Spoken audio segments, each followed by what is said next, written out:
Draugai, 2018 metų Audi Q7 premium komplektacija. Šitą yra 2 litrų variklis, 4 varomi ratai. Matote, gavosi priekinę dalį.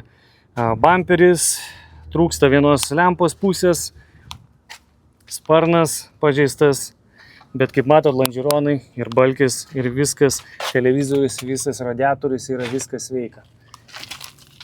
Po to galėsiu atkelti kapotą, parodyti, kaip atrodo. Sparnas, balta spalva, čia nuo durų truputį bus nuo atidarimo. Bet šiaip švarus, gražus variantas. 122 000 mylių, turi parktronikus, parsiduoda draudimo kompanijos, spalio 17 bus aukcionas. Pabraižymo ant bamperių, kaip matot, visur yra.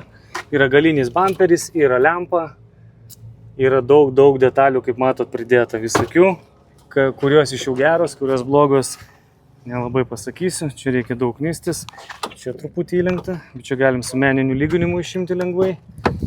Toliau žiūrėkit, koks salonas yra rudas gražus, turi užuolaidėlės, Bose aparatūra, klima gale, juodas lubas, panorama sveika. Tai pasižiūrim toliau. Durys, oda, matot, tvarkinga. Kaip su tiek mylių, oda yra žiauriai tvarkinga. Niekur nėra įsėdėta, sutrukinėja visiškai idealiai. Jinai rašo, kad kūrėsi ir važiuoja. Taip, pasibandom užsivesti. Užsiveda visiškai gražiai, be problemų. Variklis girdisi, dirba lygiai ir tvarkingai. Šildomos, šaldomos sėdynės. Čia engines nedega. Monitorius išvažiuoja, viskas veikia.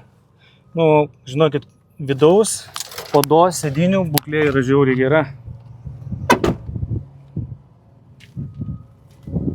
O jos informacija, aukcione.